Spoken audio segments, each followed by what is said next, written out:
কিন্তু বৰ্তমান আহি অসমখন যি পৰিস্থিতিত উপনীত হৈছেহি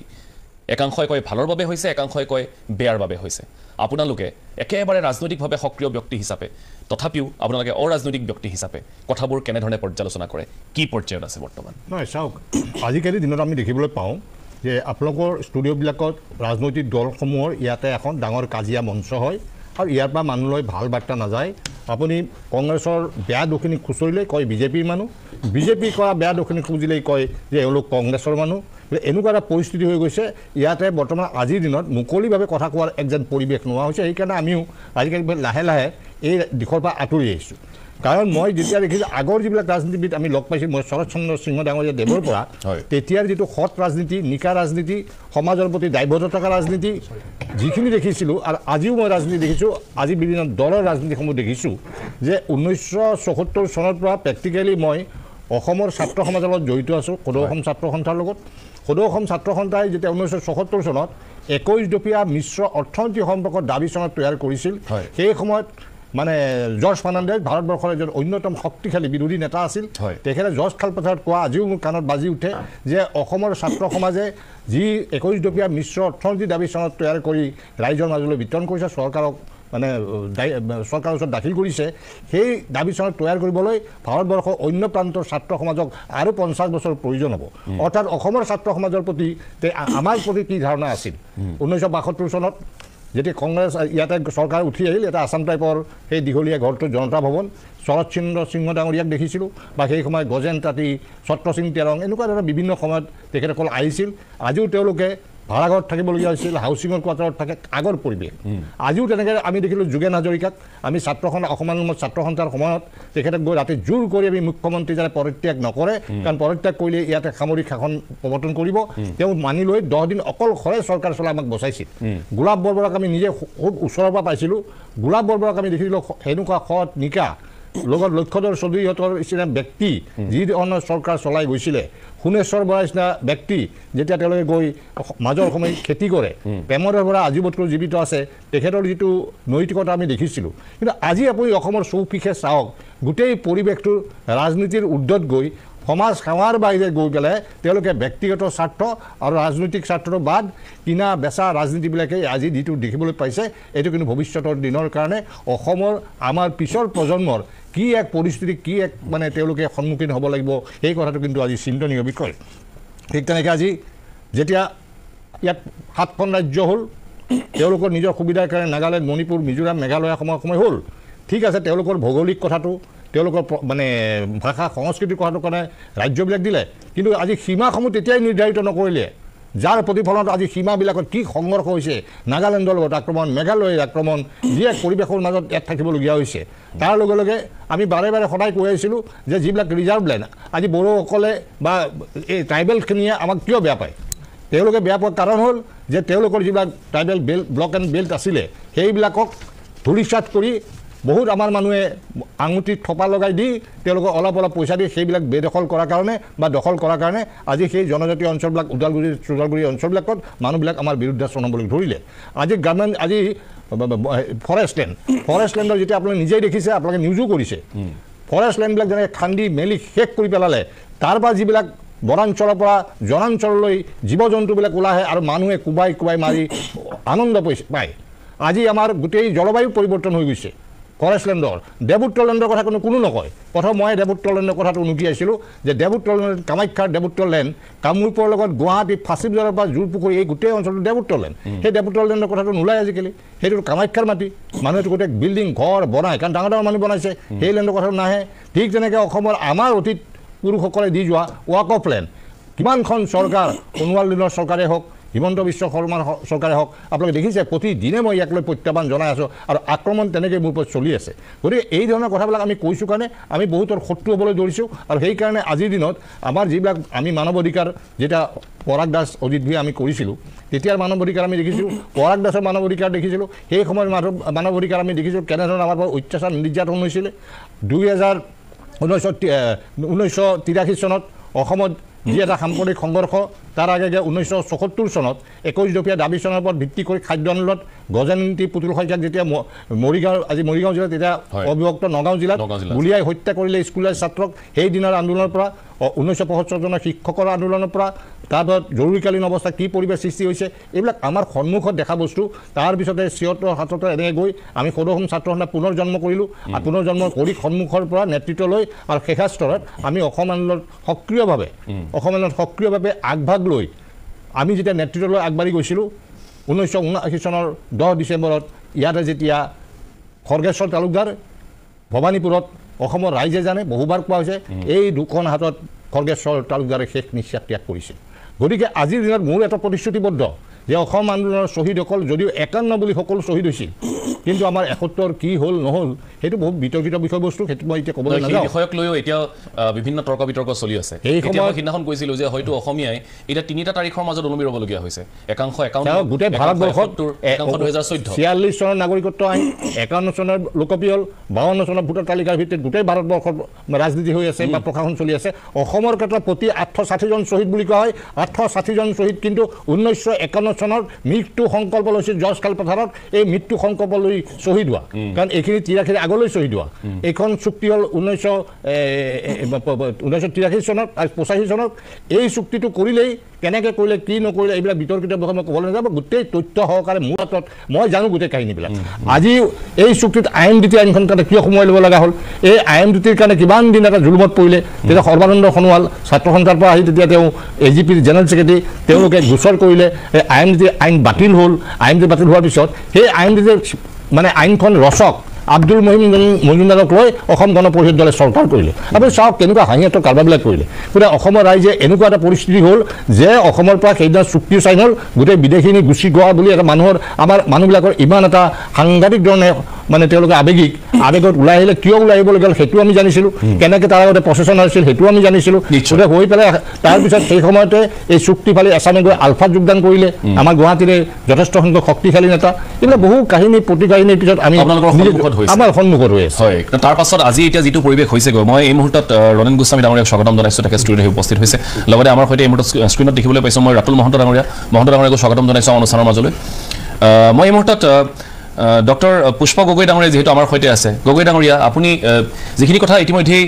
নেকিবুৰ জামান ডাঙৰীয়াই ক'লে যিখিনি ইতিহাস আমি দেখিছোঁ আৰু আমিতো আচলতে কেৱল পঢ়িবলৈহে পাইছোঁ মইতো অসম আন্দোলনো দেখা নাই গতিকে কেৱল পঢ়িছোঁ আৰু যেনেকৈ আমাক কোৱা হৈছে আমি তেনেকৈ কথাখিনি জানো কিন্তু জামান ডাঙৰীয়াই কোৱা ধৰণে বা আপোনালোকে গোটেইখিনি দেখিছে আপুনিতো গৱেষণা কৰিছে অসমৰ জনজাতিসকলৰ ওপৰত গতিকে সামগ্ৰিকভাৱে এই যিখিনি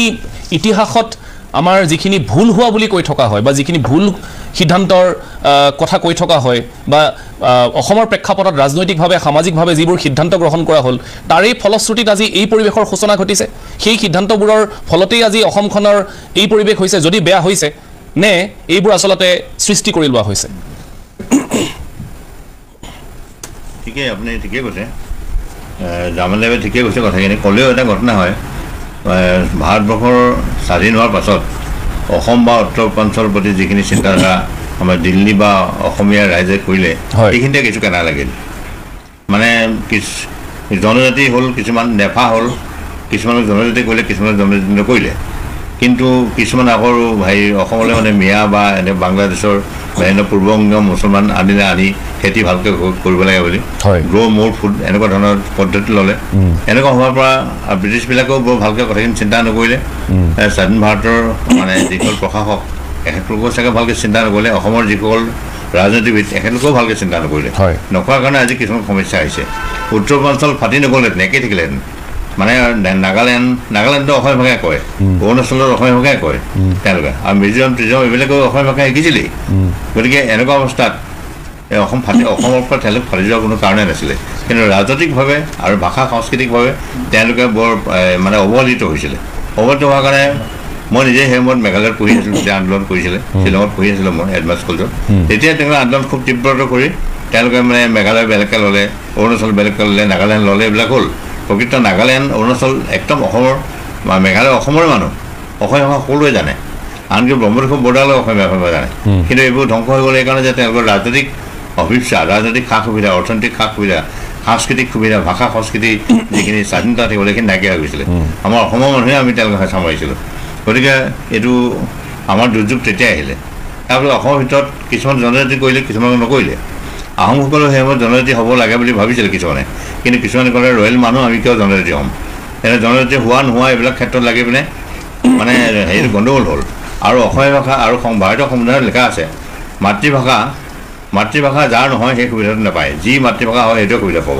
কাৰণ জনজাতিবিলাকৰ মাজত জনজাতীয় ভাষা এটা মাতৃভাষা গতিকে জনজাতীয় ভাষা বুলি ক'বলৈ সংবিধানত নক'লে তেওঁলোকে জনজাতীয় সা সুবিধা নাপায় সেইকাৰণে অসমীয়া ভাষাৰ বিৰুদ্ধে গৈ পিনে জনজাতীয় ভাষাটোকো তেওঁলোকে নিজৰ ভাষা ক'বলগীয়া হৈছে তেনেকৈ মেঘালয়ত তেনেকুৱা হৈছে অসমতো এতিয়া এনেকুৱা অৱস্থা হৈছে গতিকে ভাৰতীয় সূত্ৰমতে 3টা ভাষাত চলে কিন্তু মানে 3টা ভাষা সূত্ৰই নহয়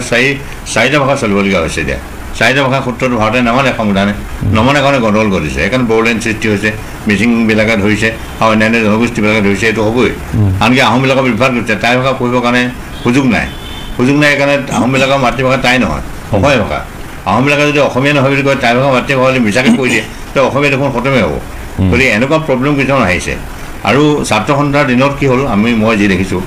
ছাত্ৰ সন্থাৰ দিনত মাওছেতুঙে যেনেকৈ এক চাইনিজ হ'ব লাগিব এক চীনা হ'ব লাগিব বুলি হৈছিলে এনেকুৱা নিচিনা কিছুমান পদ্ধতি লৈছিলে একে গামোচা ল'বলৈ অসমীয়া বুলি ক'বলৈ এনেকুৱা আছিলে এইটো পদ্ধতি হ'ল কেতিয়াও বাচি নাথাকে চীনৰ সাংস্কৃতিক ৰিভলিউশ্যন কি কাৰণে ধ্বংস হ'ল ছাত্ৰ সন্থাই তেনেকুৱা পদ্ধতি লোৱাৰ কাৰণে ছাত্ৰ সন্থা সফল হ'ব নোৱাৰিলে আৰু এতিয়াও যদি কোনোবা ছাত্ৰ সন্থা বা সদৌ অসম যিকোনো হেৰিয়ে অসমীয়া মূল সুঁতি বুলি ভবা মানুহে যদি এনেকৈ এক অসমীয়া হ'ব লাগিব চবেই গামোচা ল'ব লাগিব সকলোৱে অসমীয়া ক'ব লাগিব বুলি কয় তেতিয়া আকৌ গণ্ডগোল ধৰিব গতিকে ইয়াত বহুত জনগোষ্ঠী মানুহ আছে সকলো জনগোষ্ঠী সমানে সুবিধা পাব লাগিব আৰু এইটো কথা মই নিজে চীন দেশলৈ যাওঁতে চীনৰ দক্ষিণ অঞ্চলটো কেনেকৈ সমস্যা সমাধান কৰিছে মই চাইছিলোঁ তেওঁলোকে সকলো ভাষা সকলো জনগোষ্ঠীক অট'নমাছ দি দিছে অট'নমাছটো ডাঙৰকৈ নিদিব পাৰে সৰুকৈও দি দিছে সৰু জনগোষ্ঠী সৰুকৈ দিছে মানে ভাষা সংস্কৃতিক সুবিধা তেওঁলোকে দি দিছে কিন্তু কালচাৰেল ৰিভলিউশ্যনৰ সময়ত কিন্তু তেওঁলোকে ভাষা সংস্কৃতি বন্ধ কৰি দিছিলে পিছত তেওঁলোকে এইটো দেখিলে যে মানুহ অসন্তুষ্ট হ'ব সকলো সমান সুবিধা দি দিছে অসমতো ঠিক আমাৰ তেনেকুৱা হ'ব লাগিব উত্তৰ পূৰ্বাঞ্চলৰ জনগোষ্ঠীবিলাকে নিজৰ নিজৰ ঠিক কৰি দিছে তেওঁলোকে সমস্যা সমাধান কৰিছে কিন্তু অসমত আমি কৰা নাই অসমত ভাৰতৰ পৰা অহা জনগোষ্ঠী আহিছে পূৰ্ববংগৰ পৰা অহা মুছলমান জনগোষ্ঠী আহিছে আৰু ধৰক চাহ বাগানটো বহুত বেছি হৈ গ'ল মানুহ তাৰপিছতে অসমৰ খিলঞ্জীয়া যিখিনি আগৰ মানুহ আছিলে কছাৰী বা চুতীয়া এনেকুৱা আহোম এইগুলো মানুহ মহান মটক বা তিৱা দেউৰী সকলৰ সমস্যা বেছি হৈছে কাৰণ ভাষা সংস্কৃতি সুৰক্ষা কৰিব পৰা নাই সেইকাৰণে তেওঁলোকে অসমৰ বৰ্তমান ৰাজনৈতিক পৰিৱেশত তেওঁলোক সুৰক্ষিত নহয় বুলি তেওঁলোকৰ ধাৰণা হৈছে সেইকাৰণে ছাত্ৰ সন্থাবিলাক বেলেগ বেলেগ জন্ম হৈছে আৰু ছাত্ৰ সন্থা বেলেগকৈ জন্ম হ'লেও বেলেগ জনগোষ্ঠী হ'লেও তেওঁলোকেও ভাল কথা বুজি পোৱা নাই তেওঁলোকে সমন্বয়মূলক কথাবোৰ চিন্তা নকৰি বেলেগ ধৰণে অকলে যুঁজিবলৈ লৈছে সেইটো এটা ভাল লক্ষণ নহয় গতিকে মই ভাবোঁ অসমত এনেকুৱা ভাষা সংস্কৃতি সাহিত্য দিশ বা ৰাজনৈতিক দিশত চিন্তা চৰ্চা পৰিপক্ক নোহোৱাৰ কাৰণে মানুহৰ মাজত আমাৰ নেতাবিলাকৰ মাজতে হওক বা লিডাৰসকলৰ যিসকল লিডাৰ মানে আমাৰ জনগোষ্ঠীৰ লিডাৰ তেওঁলোকৰ মাজতো এইটো শুদ্ধ চিন্তা নোহোৱাৰ কাৰণে আমাৰ গণ্ডগোলটো বেছিকৈ হৈছে আৰু সংঘাতটো বাঢ়ি আহিছে নিশ্চয় মই আপোনাৰ ওচৰত আকৌ যাম মই ৰাতুল মহন্ত ডাঙৰীয়া আপোনাৰ ওচৰলৈ আহিছোঁ মহন্ত ডাঙৰীয়া যিহেতু আপুনি এই বিষয়সমূহক লৈ যথেষ্ট সক্ৰিয় আৰু আপুনি লেখা মেলা কৰি থাকে এতিয়া সাম্প্ৰতিক সময়ৰ বিগত প্ৰায় 1 পৰা 1.5 বছৰ 2 বছৰ হোৱাগৈ নাই 1 পৰা 1.5 বছৰ অসমৰ যিটো সাম্প্ৰতিক পৰিস্থিতি বা পৰিৱেশ ইয়াক লৈ ভিন্নজনৰ মত ভিন্ন একাংশৰ মতে অতিমাত্ৰা হিন্দু মুছলমান কৰি পেলোৱা হৈছে গোটেই পৰিৱেশটো একাংশ হয়তো পূৰ্ববংগীয় মুছলমান বা একাংশই সেই লোকসকলক আচলতে বা সেই লোকসকলৰ ভিতৰতে একাংশক হয়তো অবৈধ নাগৰিক হিচাপেও অভিহিত কৰিছে আৰু তেওঁলোকক হয়তো ইয়াৰ পৰা বিতৰণৰ অন্য পথ বিচাৰি নাপায় এই ধৰণে এটা অত্যাচাৰৰ এটা ব্যৱস্থা কৰা হৈছে বুলি মানুহৰ মাজত এটা চৰ্চা চলিছে আৰু আন একাংশৰ মতে নহয় আচলতে এইটো ৰাজনৈতিক এটা অভিসন্ধি হিন্দু মুছলমানক ডিভাইড এণ্ড ৰুলৰ এটা অংশ বিশেষ আৰু এই প্ৰক্ৰিয়াৰ জৰিয়তে ৰাজনৈতিক লাভালাভ ল'বলৈ চেষ্টা কৰা হৈছে এক প্ৰকাৰ আমি যদি কওঁ এতিয়া ৰাজনীতিৰ বা এতিয়া 26ৰ নিৰ্বাচনৰ গোটেই বিষয়টো আদানীৰ পৰা মাদানী হৈ গৈছেগৈ মই সেইটোকে অথনি কৈছিলোঁ যে একাংশই আদানীক লৈ ভয় দেখুৱাই আছে একাংশই মাদানীক লৈ ভয় দেখুৱাই আছে আপোনাৰ যিখিনি দৃষ্টিভংগী কেনেকুৱা মই কোনো ৰাজনৈতিক দলৰ ব্যক্তি নহয় নিশ্চয় মই এটা কথা প্ৰথমবাৰ যে আমাৰ যিটো বিদেশী বহিষ্কাৰ আন্দোলন হৈছিলে তেওঁলোকো তাৰ পৰা আৰম্ভ হৈছে আমাৰ 1983 চনত যিটো হিৰেশ্বৰীয়াৰ নিৰ্বাচনত জিকিছিলে সেইখন কৈছিলে যে আমাৰ এইটো অবৈধ আছিলে ভোটাৰ তালিকা সেইমতে ইলেকশ্যন হ'ব নালাগে তেতিয়া বন্ধ কৰিব খুজিছিলে কিন্তু 85 চনত যিটো ইলেকশ্যন হ'ল সেইখন নিৰ্বাচনৰ ওপৰতে সেইখন ভোটাৰ তালিকাৰ ওপৰতে হৈছিলে গতিকে 83 চনৰ কাৰণে যদি সেইখন ভোটাৰ তালিকা অবৈধ হ'ব পাৰে 85 চনত কি অবৈধ হ'ব পাৰে আৰম্ভণিটো সেইটোতে হৈছিলে প্ৰথম কথা আৰু দ্বিতীয় কথা হৈছে আমাৰ ঐতিহাসিক ভুল যদি আমি কওঁ আৰম্ভণি হয়তো তাৰ পৰাই হৈছিল আৰম্ভণি কাৰবাৰ হৈছিলে আৰু আমাৰ 1971 চনৰ 25 মাৰ্চৰ পিছত যিখিনি বিদেশী আহিছিলে সেইখিনি বহিষ্কাৰৰ কথা আছিলে কিন্তু সেইটোতো অবাস্তৱ কথা কাৰণ এনেকুৱা এটা কোনো নিয়ম নাই যে অসম চৰকাৰে সেই কামটো কৰিব পাৰিব তাৰ কাৰণে আন্তঃৰাষ্ট্ৰীয় পৰ্যায়ৰ কিছুমান নীতি নিয়মৰ কথা আছে আৰু কিন্তু সেই 71 চনৰ পিছত যিখিনি বিদেশী আহিছিলে সেইখিনি বাৰু বহিষ্কাৰৰ বাজি দিয়ক তাৰ পিছত যদি মহন্ত ডাঙৰীয়া ডিছকানেক্ট হৈছে নেকি নাই কানেক্ট হোৱা নাই ঠিক আছে আমি আকৌ গৈ আছোঁ হয় তেখেতৰ ওচৰলৈ মই আকৌ এবাৰ যাম যদি সম্ভৱ হয় ফোনটো পাই আছোঁ নেকি নাই পোৱা ঠিক আছে আকৌ কানেক্ট কৰক তেখেতৰ সৈতে আমি যাবলৈ চেষ্টা কৰিম এই মুহূৰ্তত শচীন্দ্ৰ শৰ্মা মই আপোনাৰ ওচৰলৈ আহিছোঁ আপোনাৰ দৃষ্টিভংগী কেনেকুৱা সাম্প্ৰতিক অসমৰ পৰিৱেশ বা ৰাজ্য চৰকাৰৰ যিখিনি পদক্ষেপক লৈ এতিয়া যথেষ্ট চৰ্চা আৰু বিতৰ্ক দুয়োটাই হৈ আছে মই কৈছোঁ আকৌ এবাৰ যে দুই শ্ৰেণীৰ ভাৱাদৰ্শ হয়তো হৈছেগৈ আপোনাৰ ক'বলগীয়াখিনি বহুত অতীতলৈ নাযাওঁ বহুত অতীতৰ কথা আমাৰ ইমান জ্ঞাতও নহয় তথাপিও আমাৰ জামান ডাঙৰীয়া বা আগৰ দুগৰাকী বক্তাই যিখিনি কথা ক'লে তাৰপিছতে আপুনি যিটো সুধিছে সাম্প্ৰতিক কথা মই সাম্প্ৰতিকৰ ওপৰতেই আমাৰ অৰাজনৈতিক ব্যক্তি এজন হিচাপে মই মোৰ বক্তব্যটো মই দাঙি ধৰিম আমি বিচাৰোঁ প্ৰথমতে আমাৰ ঘৰখনৰ মূল মানুহ হৈছে মা দেউতা তথাপিও মোৰ মা যদি কোনো কাৰণত অশান্তিত ভোগে মায়ে যদি কষ্ট পায় তেতিয়াহ'লে আমি মানুহ হিচাপে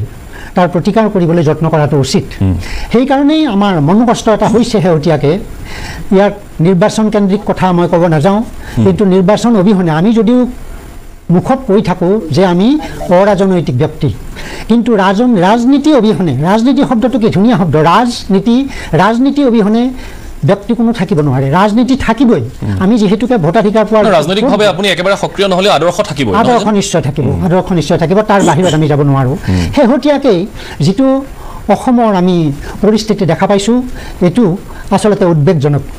আমি কিয়নো এতিয়া চাওঁতে আমাৰ অসমৰ যিটো এতিয়া নক'বলগীয়া কথা আমাৰ এটা বিভ্ৰান্তিত পৰোঁ আমি কিন্তু আমি দেখিছোঁ যে বিশেষকৈ আমি মোবাইলটো খুলিলেই পাওঁ টকশ্ব'বিলাকত পাওঁ জামান ডাঙৰীয়া কৈছে টকশ্ব' পতা মানে হৈছে ৰাজনৈতিক দলৰ 4-5টা ৰাজনৈতিক দলৰ 4জন ব্যক্তি আহিলে ইয়াত কোনেও কাৰো কথা শুনাৰ পৰিৱেশ নাই এই এটা পৰিস্থিতিত আমি বৰ চিন্তাত পৰোঁ আৰু আমি শেহতীয়াকৈ অসমৰ যিখিনি দেখা পাইছোঁ এইটো আমি আচলতে সমৰ্থন জনাইছোঁ যে অসম মাতৃক আমি ৰক্ষা কৰিব লাগিব যেনে তেনে অসমীয়া ভাষাটো আমি ৰক্ষা কৰিব লাগিব যেনে তেনে আমাৰ পিছৰ প্ৰজন্মই কি কৰিব কাক লৈ আমি বাচি থাকিম আমাৰ পিছৰ প্ৰজন্মই কি দেখিব এতিয়া আমাৰ এতিয়া চাওক প্ৰথমতে আমি এটা সময়ত বেছি দিনৰ কথা নহয় আমি প্ৰথমতে এইটো ভাবিছিলোঁ যে কাজিৰঙাত যেতিয়া উচ্ছেদ হৈছিল কাজিৰঙাত উচ্ছেদ কিয় কৰিব লগা হ'ল ইমান সুন্দৰ এখন অসমৰ বনভূমি এখন সেই কাজিৰঙা আমাৰ গৌৰৱ সেই কাজিৰঙাত উচ্ছেদ কৰিবলগীয়া হ'ল কিয় কৰিছে যি মানুহকে উচ্ছেদ নকৰক তাৰমানে উদ্দেশ্য উচ্ছেদ কৰিবলগীয়া হোৱা মানে তাত নিশ্চয় বেদখল হৈছে তাত আমি দেখিছোঁ সেই সময়তো কিন্তু তাতেই ভাগ হৈ গ'ল তাতেই কিছুমান মানুহে যে কিয় উচ্ছেদ কৰিব ইয়াত বুকুভিন্দাই কোৱা দেখিলোঁ মানুহৰ ওপৰত উঠি পেলাই হেঙাত মানে তাৰ ৱালৰ ওপৰত উঠি পেলাই দেখিলোঁ যে এইটো একদম চৰকাৰৰ এইটো ডাঙৰ অপৰাধ এটা হৈছে এই মানুহখিনি থলুৱা মানুহ এই মানুহখিনি গৈছে কিন্তু থলুৱা মানুহ হ'লেও এখন বনাঞ্চল ধ্বংস কৰি তাত এই বস্তুৰ পৰিৱেশ এটা হয় এইটো আজি আমাৰ হাতী গড় কিমান এখন দুনিয়াৰ গোটেই পৃথিৱীৰ পৰা মানুহ আহি কাজিৰঙাত চাবলৈ আহে এই অনুষ্ঠানটো এটা হ'ল মানে তাৰ দুৰ্দশা বুলিয়ে কৈছোঁ তাৰপিছতে আহি গ'ল লাহে লাহে এতিয়া আমাৰ বৰ্তমান চৰকাৰে যিটো বিভিন্ন ঠাইৰ যিটো হিচাপ দিছে ইমান লাখ বিঘা আৰু সেই ক'ৰবাত উচ্ছেদ আমাৰ ধৰক য'ত গোৱালপাৰাৰ ফালে ধুবুৰীৰ ফালে য'ত আৰম্ভ হ'ল উৰিয়াম ঘাটৰ কথা আহিলে ইয়াত যেতিয়াই উচ্ছেদ হ'ল তেতিয়াই দেখা যায় মোবাইলত দেখা পাওঁ যে দাদা বা মামা আমাৰ ইয়াতো হৈছে আমাৰ ইয়াতো এখন গাঁও শেষ হ'ল আমাৰ ইফালে আহোমৰ ফালে আমাৰ উজনিৰ ফালে দেখা পাওঁ আমাৰ ইয়াতো 3খন গাঁও শেষ হ'ল আমাৰ ইয়াতে বিল এখন নষ্ট হ'ল এইবিলাক কথা গুৱাহাটীৰ কথা নকলোৱেই যেনিবা এতিয়া এইবিলাক কথা কিয় আহিল আৰু আমাৰ দুৰ্ভাগ্য মানে আপুনি এইটো ভাবে যে বৰ্তমান সময়ত অসমীয়া জাতিটো এটা সংকটত আছে সম্পূৰ্ণভাৱে সংকটৰ মাজত আমি আছোঁ আমি অৰাজনৈতিক ব্যক্তি হ'লেও আমাৰ মনত কিন্তু এতিয়া এটা সংকটৰ চিন্তাই আমাক ডুবাই ৰাখিছে অনবৰতে আমি এটা কি বুলি ক'ম টেনশ্যনত থকা বুলি ক'ব পাৰি আমি অনবৰতে কি হ'ব আমাৰ পৰৰ প্ৰজন্মৰ কি হ'ব লাহে কি হ'ব এতিয়া আমাৰ আৰু এই ক্ষেত্ৰত দুখৰ বিষয় যে মুখত কোৱা হয় যে দেশৰ স্বাৰ্থত আমি চববিলাক একেলগ হ'ব লাগে, বিৰোধীৰ কথা নাহে তাত, আমি চব একেলগ হ'ব লাগে। এটা কথা আমাৰ যিটো পাকিস্তানৰ অলপতে হৈ গ'ল যিটো জম্মু কাশ্মীৰৰ ঘটনা, সেই ঘটনাটো দেখাত দেখি আমি দেখিলোঁ যে চব লগ লাগিলে তাত। তাৰপিছত আকৌ সেই বস্তুটোক লৈ যিবিলাক প্ৰশ্নবোধক চিন আহিলে এতিয়া আমাৰ মাজৰ পৰাই, আমাৰ একেবাৰে থলুৱা মানুহৰ পৰা যিবিলাক প্ৰশ্নবোধক চিন আহিলে সেই হেৰিৰ পৰা, এতিয়া সেইবিলাক কথাৰ পৰা আমাৰ এটা দুখ আহে। আৰু এতিয়া আমি চিন্তাত পৰিছোঁ, অৰাজনৈতিক ব্যক্তি হ'লেও আমাৰ এটা সংকট আহিছে, আমাৰ মনত সন্দেহ যে ইয়াৰ পৰা মুক্তি কেনেকৈ পাম। আমাৰ মানুহবিলাক সঁচাই অসম মাতৃৰ, মোৰ ভাৰত মাতৃ বা অসম মাতৃক ৰক্ষা কৰিবলৈ আমি কোনে আমাক সহায় কৰিব? এতিয়া অসম মাতৃক ৰক্ষা, আমি মাক কি আঁচনিৰ পৰা হৈছোঁ? আমাৰ মাক, আমি নিজৰ মা, মোৰ মায়ে কষ্ট পাই আছে ক'ৰবাত, মোৰ মা আজি ধ্বংসৰ গৰাহত, এই চেতনাটো আমি কিয় হেৰুৱাই পেলাইছোঁ? এইটোৱে আমাক ৰাজনৈতিক ব্যক্তি হিচাপে হ'লেও আমাৰ মনত বৰ্তমান আমি দুখিত বা দুখ দিছে। নিশ্চয় মই আপোনাৰ ওচৰলৈ যাম। এই মুহূৰ্তত জুনু বৰা ডাঙৰীয়ানী আছে, মই আহি আছোঁ হয় জুনু বৰা ডাঙৰীয়ানী আছে। বাইদেউ, মই আপোনাকো স্বাগতম জনাইছোঁ। আপুনি যথেষ্ট সক্ৰিয়ভাৱে লেখা মেলা কৰে এই সামাজিক আৰু ৰাজনৈতিক বিষয়সমূহত। হয়, আপোনাৰ প্ৰথম প্ৰতিক্ৰিয়াটো? আচলতে আমি এক অতি সংকটজৰ্জৰ অৱস্থাত থাকিব লগা হৈছে, বিশেষকৈ নাগৰিক হিচাপে। এখন স্বাধীন দেশৰ, স্বাধীন অসমৰ, স্বাধীন অসম বুলি ক'লে ভুল হ'ব, কাৰণ ইতিমধ্যে আলফাৰ উগ্ৰপন্থী সংগঠনেও স্বাধীন অসমৰ কথাটো কৈছিল। গতিকে এখন স্বাধীন ভাৰতৰ নাগৰিক হিচাপে, এখন সংবিধান সন্মত দেশৰ নাগৰিক হিচাপে আমি যিখিনি অধিকাৰ পাব লাগিছিল সেই অধিকাৰখিনিৰ পৰা আমি বঞ্চিত। আৰু আটাইতকৈ আমাৰ দুখ লাগে এই কথাটো দেখি যে আমি নাগৰিক হিচাপে আমি এখন সংশয়মুক্ত, সন্দেহমুক্ত, সমস্যামুক্ত, যিবিলাকে আমাক মানসিক চাপৰ পৰা মুক্ত কৰি ৰাখিব পাৰে। চেমনীয়া, ছাত্ৰ, বয়োজ্যেষ্ঠ বা বয়সীয়া লোকসকলো এতিয়া কোনোৱেই কিন্তু সামাজিক ৰাজনৈতিক চাপৰ পৰা মুক্ত নহয়। গতিকে আমি ৰাজনৈতিকভাৱে সকলোৱে সচেতন, আৰু বিশেষকৈ আমাৰ বৰ্তমান অসমখনৰ কথাই যদি আমি ভাবোঁ, গতিকে তাত আমি প্ৰতিনিয়ত আমি এই ঘটনাবোৰ দেখিছোঁ যে আজি ক'ৰবাত ধৰক উচ্ছেদ হৈছে, ক'ৰবাত আমাৰ অসমৰ খেতি মাটি বহিৰাগত বনিয়াৰ হাতত গতাই দিয়া হৈছে, আকৌ ধৰ্ম সম্প্ৰদায়ক লৈ ৰাজনৈতিক এক বাতাবৰণ চলি আছে অনবৰতে। গতিকে এই পৰিৱেশবিলাক কাৰো কাৰণেই স্বাস্থ্যকৰ নহয়, আৰু অস্বাস্থ্যকৰ এক পৰিৱেশত আমি থাকিব লগা হৈছে। গতিকে মই ভাবোঁ এইবিলাকেতো মানুহৰ মানসিক স্বাস্থ্যও হানি কৰে বুলি ভাবোঁ। কাৰণ মানুহৰ যদি চৌপাশৰ পৰিৱেশটো যদি ভাল হৈ নাথাকে, ই কেতিয়াও মানুহৰ মানসিক স্বাস্থ্য ঠিক ৰাখিব নোৱাৰে। আৰু মই ভাবোঁ যে এই বিষয়বিলাক কেতিয়াবাই সমাধান হ'ব লাগিছিল। ধৰক আজি আমি অসম আন্দোলন যেতিয়া হৈছিল 1979 চনত, তেতিয়া আমি কলেজৰ ছাত্ৰ আছিলোঁ। গতিকে সেই আন্দোলনটোত আমি জঁপিয়াই পৰিছিলোঁ, আৰু 1985 চনলৈকে 85 চনত এখন চুক্তি হৈছিল। আমি আশা কৰিছিলোঁ যে এই চুক্তিৰ অধীনত অবৈধভাৱে যিসকল বহিৰাগত লোক অসমত আছে, বিদেশী আছে, গতিকে সেইসকল এখন যেতিয়া চৰকাৰ হ'ল অগপ, গতিকে তাৰপাছত সেইসকল যাবগৈ। কিন্তু নগ'ল। তাৰ পাছতো আকৌ কংগ্ৰেছ চৰকাৰ আহিল, কংগ্ৰেছ চৰকাৰ অহাৰ পাছতো আকৌ সেই সমস্যা থাকি গ'ল। আৰু লাহে লাহে এতিয়া NDA চৰকাৰকো আমি দেখিলোঁ। গতিকে এই সমস্যাবিলাক কিন্তু সমাধান কৰাৰ ইচ্ছা তেওঁলোকৰ ভিতৰত কিমান দূৰ আছে সেইটো আমাৰ অকণমান সন্দেহৰ বিষয়। যি চৰকাৰে নাহক। দ্বিতীয়তে আৰু এটা কথা আমি দেখিবলৈ পাইছোঁ যে এইবিলাক মানে একো একোটা যে নিৰ্বাচনী ইছ্যু কৰি ৰাখিব বিচাৰে, এনেকুৱা ধৰণৰ এটা ধাৰণাও হয় যে নিৰ্বাচনৰ আগে আগে এইবিলাক অলপ বেছিকৈ ৰূপ দিয়ে। গতিকে তেনেকুৱা ধৰণৰ যদি হয় তেনেহ'লে এইটো এটা সদায় ৰাজনৈতিক ইছ্যু হৈ থাকিব, আৰু সদায় এটা সমস্যাৰ পাছতে আমি সময় দিব লাগিব, ক'ৰবাত আন্দোলন কৰিব লাগিব, ক'ৰবাত সভা সমিতি পাতিব লাগিব। আৰু সেইবিলাক লৈ পেলাই যদি আমি সঁচাকৈ ৰাজনীতিয়ে কৰি থাকিব বিচাৰোঁ, তেতিয়াহ'লে আমাৰ মূল সমস্যাবিলাক সদায় সমস্যা হৈ থাকিব। গতিকে এই মুহূৰ্তত অসমত কোনবোৰ সমস্যা আছে? ধৰক শিক্ষাৰ সমস্যা। আজি আমি দেখিছোঁ যে শিক্ষাৰ ব্যক্তিগতকৰণ হৈছে, চিকিৎসা সেৱাৰ ব্যক্তিগতকৰণ হৈছে। গতিকে শিক্ষা আৰু চিকিৎসা এই দুটা আচলতে চৰকাৰীকৰণ হৈ থাকিব লাগিছিল। ইয়ে হ'ল মানুহৰ মৌলিক প্ৰয়োজনীয় বস্তু, আৰু বস্তুৰ দ্ৰব্য মূল্যৰ ইমান বেছি ঊৰ্ধ্বগামী দাম হৈ গৈছে, যিটো কাৰণে মানুহৰ ক্ৰয় ক্ষমতা কমি আহিছে, বিশেষকৈ নিম্ন মধ্যবিত্ত আৰু মধ্যবিত্ত মানুহবিলাকৰ, চাকৰিয়ালে মূলক বা ব্যৱসায়ীয়ে মূলক, গতিকে সেইসকলৰ সমস্যাও বহুত বাঢ়ি গৈছে। গতিকে এই সমস্যাবিলাক ঢাকি ৰখাৰ কাৰণে বা চাপ দি ৰখাৰ কাৰণে এই সমস্যাবিলাক যিবিলাক ধৰক ধৰ্মীয় সাম্প্ৰদায়িক আমি ইছ্যু বুলি ক'ব পাৰোঁ, বা আজি উচ্ছেদৰ ঘটনাবিলাকো আমি দেখিছোঁ। গতিকে সেই উচ্ছেদৰ ঘটনাবিলাকৰ মাজতো আৰু কিছু কাৰণ নিশ্চয় আছে বুলি ভবাৰ স্থল আছে, বিভিন্নজনে ব্যক্ত কৰিছে যে অসমৰ আজি মানুহে গাঁৱত থকা মানে কিমানে খেতি বাতি কৰে মই নিজেও গাঁৱত ডাঙৰ হোৱা মহিলা গতিকে আমাৰ গাঁওখনতো এতিয়া মই যদিও গাঁৱত নাই মই গুৱাহাটীত থাকোঁ তথাপি গাঁৱলৈ যেতিয়া যাওঁ তেতিয়া দেখোঁ যে গাঁৱৰ খেতি বাতি লাহে লাহে নোহোৱা হৈ আহিছে গৰু গাই মানুহৰ নাই গৰু গাড়ী নাই কুঁহিয়াৰ খেতি নাই ধান খেতি নাই আকৌ ধৰক বতৰৰ কাৰণে বাট চাই থাকিবলগীয়া হয় পানী দুনি নাথাকে আৰু তেনেকৈ ৰাস্তাৰ কাষৰ মাটিবিলাকতো বহুত মানে বেলেগ বহিৰাগত মানুহকে লিজত দিয়া হৈছে তেওঁলোকক মানে সমজাই দিয়া হৈছে গতিকে এই ধৰণৰ যদি সমস্যাবিলাক থাকে তেতিয়াহ'লে আমি এখন কেতিয়াও বিকশিত অসমৰ কথা আৰু এখন সম্ভাৱনাপূৰ্ণ অসমৰ কথা আৰু আমি ভৱিষ্যত প্ৰজন্মৰ কাৰণে এখন সুজলা সুফলা বা বিকশিত অসমৰ ধাৰণাটো আমি কেতিয়াও থৈ যাব নোৱাৰোঁ মই ভাবোঁ যে আমি মূল সমস্যাবিলাকলৈ বাইদেউ এতিয়া ধৰক এনেকুৱা যে মানুহৰ মাজত এইটো এটা বিভ্ৰান্তি আছে যে এতিয়া অসমৰ মুখ্য সমস্যা কোনটো আৰু গৌণ সমস্যা কোনটো এতিয়া এই ধৰণেও দাবী কৰা হয় যে ঠিক আছে শিক্ষা স্বাস্থ্য ইত্যাদি বাৰু হ'ব এইবোৰ গৌণ আচলতে এতিয়া অসমৰ মুখ্য সমস্যা হৈছে অসমখনক ৰক্ষা কৰা ভাষিকভাৱে ধৰ্মীয়ভাৱে এই ধৰণৰ কথা বতৰাবিলাক কোৱা হয় গতিকে এইটো আচলতে সৃষ্ট নে এইটো আচলতে প্ৰয়োজন এই মুহূৰ্তৰ সেইখিনি কথা পাতিম এটা চমু বাণিজ্য আৰু আজি আমি কথা পাতি আছোঁ অসমৰ সাম্প্ৰতিক পৰিস্থিতিৰ বিষয়ে কিন্তু অৰাজনৈতিক ব্যক্তিসকলৰ সৈতে ৰাজনৈতিকভাৱে মই গোস্বামী ডাঙৰীয়া আপুনি ইতিমধ্যে আলোচনাখিনি শুনিছে আমাৰ বিষয়টোৰ বিষয়ে আপুনি অৱগত গতিকে আপোনাৰ প্ৰথম প্ৰতিক্ৰিয়াটো সাম্প্ৰতিক যিটো হঠাৎ যিবিলাক মানে বেছি হৈ আছে এইটো বাঢ়ি গৈ থাকিব এইটো নিৰ্বাচন আহি আছে নহয় এইটো চিধা চিধি কথা এইটো নেকিবাই খুব ভালকৈ জানে মোৰ বাস্তৱ বন্ধুৰ কাৰণে জামান চামান কোৱা নাই আৰু আমি মানে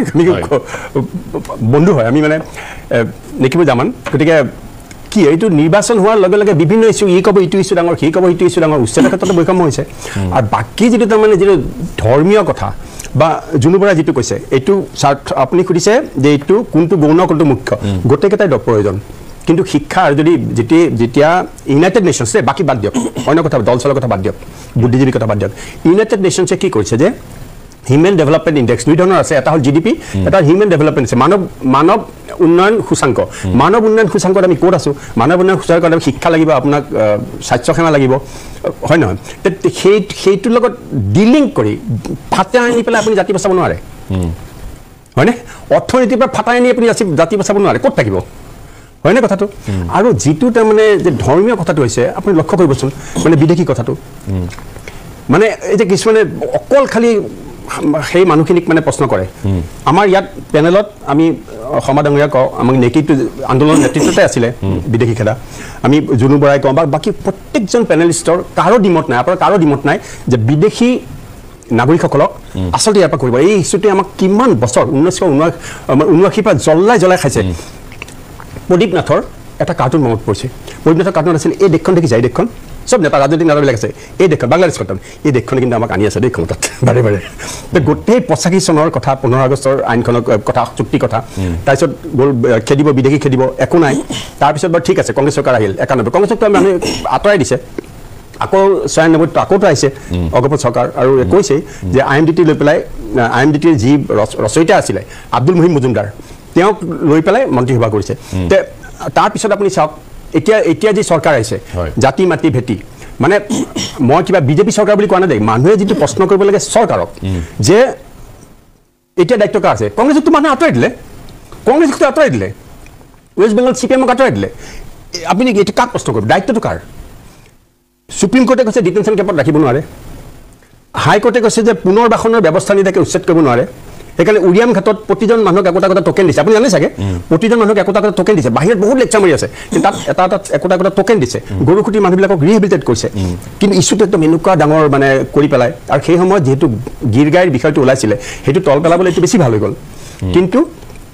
দুই ধৰণৰ কাম চলে এনেকৈ কাম চলিব আৰু অসমৰ মানুহৰ যিটো প্ৰতিৰোধ ক্ষমতা অসমৰ মানুহৰ যিটো সজাগতা যে নেলিৰ তেজ বিবেকত লাগি আছে চাউলখোৱা চাপৰিৰ তেজ বিবেকত লাগি আছে সেইটো নিবিচাৰে সেইকাৰণে আজি কিছুদিন আগতে যেতিয়া গৰু মাংস পৰিছে জাগাই ঠায়ে ঠায়ে গাহৰি মাংস পৰিছে উত্তেজিত হোৱা নাই মানুহ অসম মানুহক পণিপত জনাব লাগিব দেই ইমান উত্তেজিত কৰিব নোৱাৰে শিৱসাগৰত গোলমাল হৈছে কি হৈছে কোনো ৰাজনৈতিক দল নাই তাৰ মানুহৰ প্ৰতিবাদ আছে না এনেকৈ নহ'ব যোৰহাটত কি হৈছে প্ৰতিবাদ হৈছে গতিকে অসমৰ মানুহক চাব অসমৰ মানুহ এয়া নহয় কিন্তু মানে ভেড়া নহয় কিন্তু দেই হয়নে মানে অসমৰ মানুহখিনি বিভ্ৰান্ত হোৱা নাই আপুনি এইটো কথা ক'বলৈ বিভ্ৰান্ত কিছু ক্ষেত্ৰত হ'বই কিছু ক্ষেত্ৰত কিন্তু তাৰ প্ৰতিৰোধ আক্ৰমণ আপুনি চাওক আগতে আজি 10 বছৰ আগতে কল্পনা কৰকচোন চাৰিওপিনে গৰু মাংস পেলাইছে কি হ'লহেঁতেন গাহৰি মাংস পেলাইছে কি হ'লহেঁতেন এতিয়া হৈছেনে নিজে কওক আপুনি হয় নহয় নহয় এতিয়া ধৰক মই গোস্বামী ডাঙৰীয়া আৰু এটা বিৰতি মই কৈছোঁ কি খুব জৰুৰী বস্তুটো হ'ল কি যে চৰকাৰক প্ৰশ্ন কৰিব লাগে এজিপি দিনত এজিপি প্ৰশ্ন কৰিব লাগে যে আচলতে আজি কিছুদিন আগতে এখন নাগৰিক সভা যোৰহাটৰ নাগৰিক সভাই কৈছিলে যে কিমানজন বিদেশী আছে কাক চিনাক্তকৰণ কৰিছে যিসকল চিনাক্তকৰণ কৰিছে তেওঁলোকক কেনেকৈ খেদিব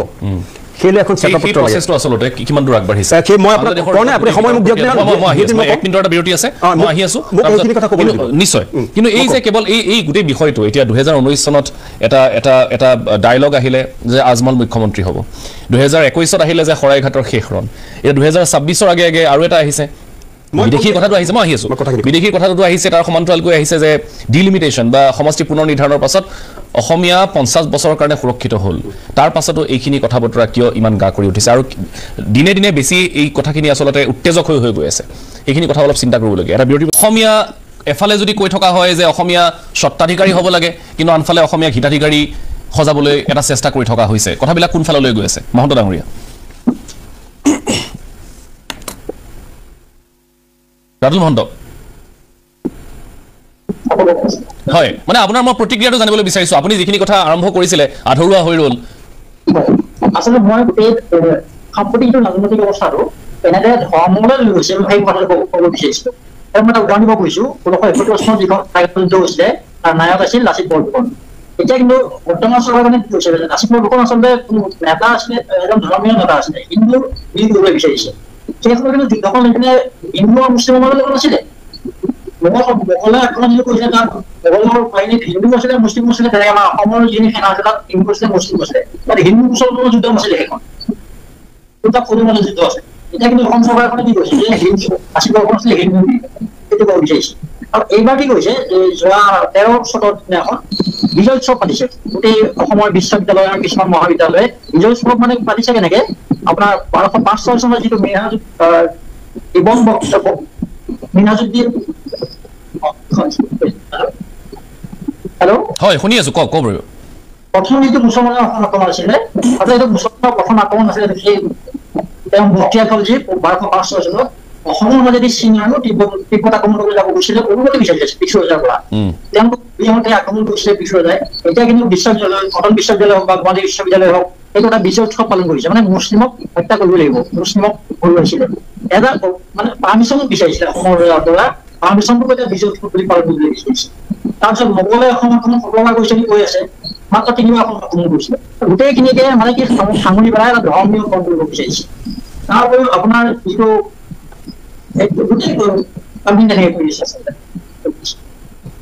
মহন্ত ডাঙৰীয়া এতিয়া চাওক যিখিনি কথা ৰাজনৈতিকভাৱে অতি সৰবকৈ আলোচনা কৰি থকা হৈছে সভাই সমিতিয়ে ঠিক আছে আমি কংগ্ৰেছ বিজেপি বাদ দিলোঁ বিজেপিৰ কথাটো বাৰু পাছলৈ আহিম কংগ্ৰেছৰ বিৰুদ্ধে অভিযোগ এয়াই যে কংগ্ৰেছে ভোটৰ স্বাৰ্থত বহু সংখ্যক সংখ্যালঘু মানুহক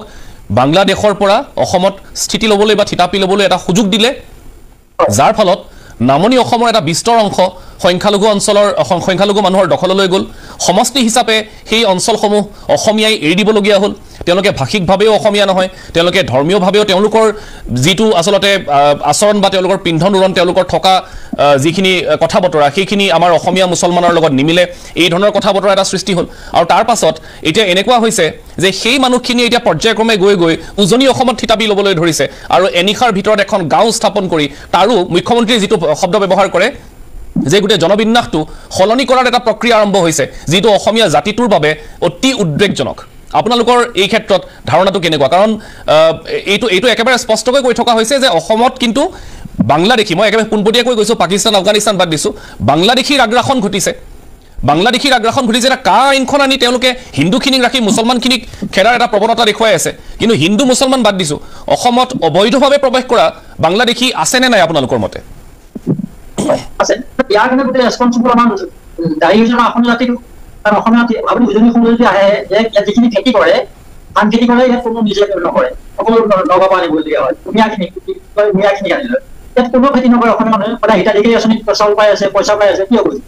অৱস্থাটো তেনেকুৱা হৈছে আৰু ইয়াৰ কাৰণে গোটেই চৰকাৰে যাব ইয়াত কংগ্ৰেছ চৰকাৰে যিমানে শাসন কৰিলে ভোটৰ স্বাধীনতা আনিছিলে চৈয়দ চান্দুলাই আনিছিলে এই ব্যৱস্থাখিনি আগতে কিয় বন্ধ কৰা নাছিলে এতিয়া আমাৰ উজনি অসমলৈ কয় যে আমাৰ ইয়াত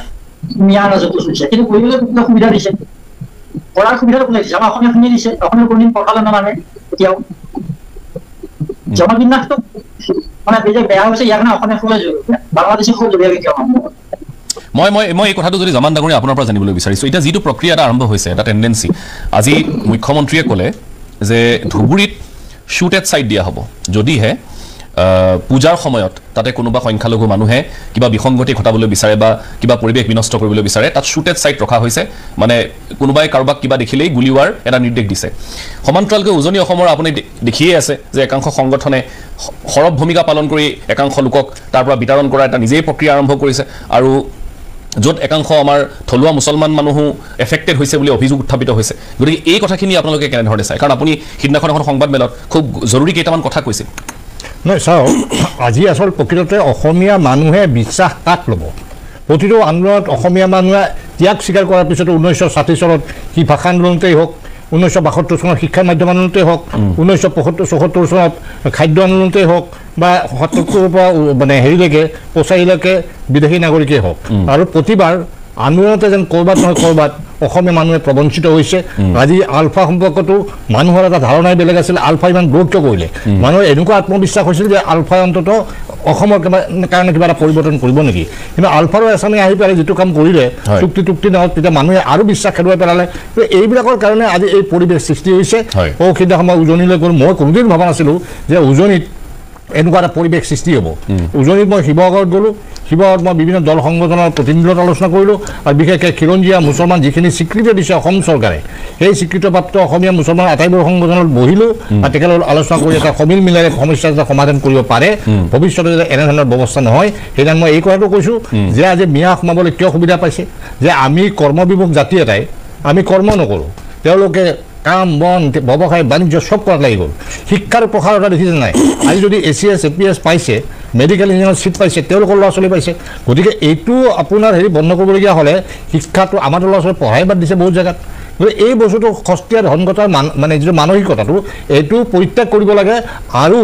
তেওঁলোকে শিক্ষা দীক্ষা আৰু প্ৰসাৰৰ লগতে ব্যৱসায় বাণিজ্য সকলোবোৰ নিজৰ হাতলৈ অনাৰ কাৰণে ব্যৱস্থা ল'ব লাগে মানে যদি সঁচাকৈ অসমীয়া ভাষিকভাৱেই হওক বা ধৰ্মীয়ভাৱেই হওক যদি সংকটাপন্ন তেতিয়াহ'লে এই ব্যৱস্থাটো কিন্তু উচিত হোৱা নাই উচিত হোৱা নাই এতিয়া কৈছোঁ যে আজি বেদখল মুক্ত নামত বহুতে কৈ আছে এটা গোষ্ঠীক বিশেষকৈ ৰাজনৈতিক দলীয়া দলী যে এটা বিশেষ গোষ্ঠীক অৰ্থাৎ আমাৰ ধৰ্মীয় সংখ্যালঘু বুলিয়ে বুজাই আছে বুজিছোঁ কিন্তু এটা কথা হ'ল আজি এখন চৰকাৰে কি কৰিছে মই নকওঁ কিন্তু প্ৰশ্নটো আহিছে যে কংগ্ৰেছ চৰকাৰে যোৱা 30টা বছৰত যিসকল মানুহক তাতে বহুৱাই ভোট বেংক কৰি ৰাখিছিল স্কুল স্থাপন কৰিলে চিকিৎসালয় স্থাপন কৰিলে অংগনবাড়ী কেন্দ্ৰ কৰিলে সেই মানুহবিলাকক তাতে কিয় পাত্তা দিয়া নহ'ল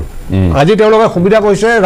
প্ৰশ্ন সুধিবলৈ তেওঁলোকৰ আচলতে অধিকাৰে নাই গতিকে হয় সমস্যা হৈছে আজি বিভিন্ন আজি সেইদিনাখন দেখিলে মেৰাপানীৰ পৰা মানুহখিনি উচ্ছেদ হোৱাৰ লগে লগে খেতি বাতি মাছৰ পুখুৰী চব এৰি আহিলে এতিয়া নাগালেণ্ডৰ মানুহ সোমাই গ'ল উৎপাদ আৰম্ভ কৰিছে প্ৰতিটো অঞ্চলত মেঘালয়কে আৰম্ভ কৰি সেই গাৰো হিলছৰ সেই বেলটো যিটো অৱস্থাৰ সৃষ্টি হৈছে ইপিনে আমি পঢ়া শুনা নকৰিম ইপিনে আমি কষ্ট নকৰিম ইটাৰ ভাটাৰ লেবাৰবিলাক এবাৰ লৈ গ'ল এবাৰ আকৌ হৈ গ'ল গতিকে এইবিলাক আমি বিশ্বাস কৰা নেতাবিলাকে প্ৰতিটো স্তৰে স্তৰে আমাক বিশ্বাসঘাতক কৰিছে আমিতো প্ৰতি মুহূৰ্তত দেখি আহিছোঁ আৰু এইবিলাক সমস্যাৰ হয়তো সমাধান হাতত বন্দুক দি বা এই ধৰণে এইবিলাক সমাধান এনেকৈ নহয় অতীতৰ ভুলৰো ইয়াত বহু ধৰণৰ কথা আহিছে নিশ্চয় যে তেতিয়াও আমি কিবা সমস্যা সমাধান নকৰিলোঁ বিভিন্ন জাতি জনগোষ্ঠীৰ মাজত সমন্বয় আমি গঢ়ি তুলিলোঁ আজি বিভিন্ন জাতি জনগোষ্ঠীয়ে মোক মানে চবেই খুব মিয়া বিৰোধী মই মিয়া বিৰোধী নহয় প্ৰশ্নটো হৈছে যে আজি আমি সুখিত নিষ্পেষিত আমি অসমীয়া যিখিনি খিলঞ্জীয়া বুৰঞ্জীমূলকভাৱে ইতিহাস প্ৰসিদ্ধ আমি যথেষ্ট লুণ্ঠন এইকাৰণে হৈছে আমাৰ ওপৰত চাওক সংখ্যালঘু বুলি কোৱাৰ লগে গোটেই এইবিলাক মুছলমানক সংখ্যালঘু বুলি কয় ধৰ্মীয় সংখ্যালঘুৰ নামত কেন্দ্ৰীয় চৰকাৰ যিমান ধন আবণ্টিত হয় সংখ্যালঘুৰ নামতে ৰাজ্য চৰকাৰ যিমান ধন আবণ্টিত হয় সেই ধনবিলাক আমাৰ এজন বিধায়ক এজন সংসদ নাথাকে গতিকে মাইনৰিটিৰ পলিচি যেতিয়া বনায় মোৰ শিৱসাগৰ যোৰহাট ডিব্ৰুগড়ৰ মানুহে নাপায় বিশেষ বিশেষ অঞ্চলত থাকে কাৰণ তেওঁলোকৰ MLA আহে 30টা 28টা ক'ৰবাত সেইখিনিতো হয়তো অলপমান খেলি মেলি হৈ আছে আজি বহুত দল সংগঠন ওলাইছে 2006 চনত মূল লগত বহিব পৰা মানুহ এটা নাছিলে মই যেতিয়া সংবাদমেল পাতিছিলোঁ গোটেই অসমত গোটেই মিডিয়াই লিড ষ্টৰি কৰিছিলে আৰু তেতিয়া মোক অসমৰ অতিকৈ গুৰুত্বপূৰ্ণ মানুহবিলাকে মোক কংগ্ৰেছলেটো কৰিছিল আৰু বিৰোধিতাও কৰিছে তাৰ মাজত এছামে মই মোৰ জনগোষ্ঠীৰ কথাটো ক'লোঁ নিশ্চয় মই আহি আছোঁ মই যিহেতু আৰু এটা বিৰতি ল'ব লাগিব কিন্তু তাৰ আগতে বাইদেৱে কিবা এষাৰ ক'বলৈ বিচাৰিছে মই আহি আছোঁ জুনু বৰা বাইদেউ আপুনি হয় চমুকৈ মই এটা কথা ক'ব বিচাৰিছোঁ যে আচলতে অসমত আৰু আৱেগৰ ৰাজনীতি বহুত দেখিলোঁ আৰু আৱেগৰ ৰাজনীতি আমাক নালাগে সেইবুলি মই আমাৰ যিবিলাক মূল সমস্যা আছে সেই সমস্যাবিলাক কেতিয়াও নচ্ছাত কৰিব খোজা নাই কিন্তু বিবেকৰ ৰাজনীতিও থাকিব লাগে কিন্তু মানে যিটো বদনাম আছে অসমীয়া আৱেগিক জাতি অসমীয়া আৱেগতেই প্ৰবাহিত হৈ আছে আৰু সেই তাৰে সুযোগ হয়তো গ্ৰহণ কৰি আছে বছৰে বছৰে নাই হয় হয় সেইটো এটা হয় গতিকে আমি অনুৰোধ কৰোঁ আমাৰ ৰাজনৈতিক দলবিলাক যিসকলে আমাক শাসন কৰি আছে গতিকে তেখেতসকলক আমি এটা অনুৰোধ কৰোঁ নাগৰিক হিচাপে যে এই আৱেগৰ মানে মানুহৰ আৱেগক কেতিয়াও নিশ্চয় মানে ব্যৱহাৰ কৰিব নালাগে ক্ষমতা লাভেই হওক বা অন্যান্য কোনো কাৰণতে হওক কেতিয়াও ব্যৱহাৰ কৰিব নালাগে গতিকে নীতিগতভাৱে আইনৰ মতে যি ধৰণে এই সমস্যাবিলাক সমাধান কৰিব পাৰি গতিকে সেই ধৰণে সমাধান কৰিব লাগে আৰু হঠাতে আৱেগক মানে প্ৰভোগ কৰিব নালাগে কেতিয়াও গতিকে আমি আমাৰ সমস্যাবিলাক সমাধানৰ ওপৰতহে গুৰুত্ব দিব লাগে এতিয়া মই এটা কথা এইখিনিতে কৈ থওঁ যে আমাৰ কিমানবোৰ সমস্যা আছে যে এই সমস্যাকেইটা আজি উচ্ছেদৰ কাৰণে বলি হৈছে কোন হৈছে মহিলাসকল শিশুসকল এতিয়া বাতৰি কাকততে আমি দেখিছোঁ যে অসম এনেকুৱা এখন ৰাজ্য যে যিখন ৰাজ্য মানে ভাৰতবৰ্ষৰ যিটো আমাৰ মানে পৰিপুষ্টিহীনতা শিশুৰ গতিকে শিশু পৰিপুষ্টিহীনতাটো আজি অসমৰ শিশুসকল আজি 4 নম্বৰ স্থানত আছে ঠিক তেনেকৈ অন্যান্য মহিলাৰ ক্ষেত্ৰতো মানে খুব বেয়া প্ৰসূতি মৃত্যুৰ হাৰ খুবেই বেছি আজি মহিলাৰ ওপৰত ধৰ্ষণ নিৰ্যাতন নিপীড়ন পাৰিবাৰিক হিংসা অজস্ৰ ঘটনা আছে ইমানবোৰ আইন আছে আইনবিলাকৰ ৰূপায়ণ হোৱা নাইকিয়া সৌসিদিনাটো 15 আগষ্টৰ দুদিনৰ আগততো ডিমা হাছাওত এগৰাকী কাৰ্বি মহিলা ক্ষুদ্ৰ ব্যৱসায়ী তাতে LNT কোম্পানীয়ে যি মানে হাইড্ৰলিক পাৱাৰ প্ৰজেক্ট বনাই আছে তাতে 5জন তাৰ বিষয়াই কি কৰিলে ধৰ্ষণ কৰি মানে গণধৰ্ষণ কৰি পেলাই মহিলাগৰাকীক হত্যা কৰিলে গতিকে কিমান দুখজনক ঘটনা কিন্তু এইবিলাক ঘটনা এতিয়া একেবাৰে তল পৰি গ'ল গতিকে বাইদেউ এই কথা এইটোৱে যে আচলতে অসমীয়াই ৰাজনৈতিক দলৰ ইচাৰাত আচলতে অসমীয়াই গৌণখিনিক অগ্ৰাধিকাৰ দিব নে মুখ্যখিনিক অগ্ৰাধিকাৰ দিব সেইটো এটা বৰ ডাঙৰ কথা সিদ্ধান্ত লোৱাতে ক'ৰবাত আমাৰ কেতিয়াবা ভুল হৈ যায় আৰু সেইকাৰণে হয়তো বিভিন্ন সময়ত একেবাৰে নিকিবুদাই কোৱা ধৰণে বছৰ বছৰ ধৰি দশক ধৰি অসমীয়া জাতিটো ক'ৰবাত যেন তাতেই ৰৈ আছে তাৰ পৰা আগবাঢ়িব পৰা নাই মই এইখিনিতে আৰু এটা বিৰতি লৈছোঁ ঘটি আহিছোঁ মই গোস্বামী ডাঙৰীয়া আপোনাৰ ওচৰলৈ আহিছোঁ আপোনাৰ যিটো মানে মই যিটো কৈছিলোঁ যে বিদেশী লৈ পেলাই যিবিলাক কৰে আমি চবকে প্ৰশ্ন কৰোঁ সাধাৰণ মানুহক আমি মাৰিব যাওঁ কিবা কৰিব যাওঁ যিনক শিৱসাগৰত প্ৰতিবাদ হৈছে বন্ধ হৈ গৈছে যোৰহাটত প্ৰতিবাদ হৈছে বন্ধ হৈ গৈছে এতিয়া যিটো চৰকাৰক যিটো প্ৰশ্ন কৰিব লাগে আপুনি কংগ্ৰেছক দেখিছে কংগ্ৰেছটো খেদি দিলে ক্ষমতাৰ পৰা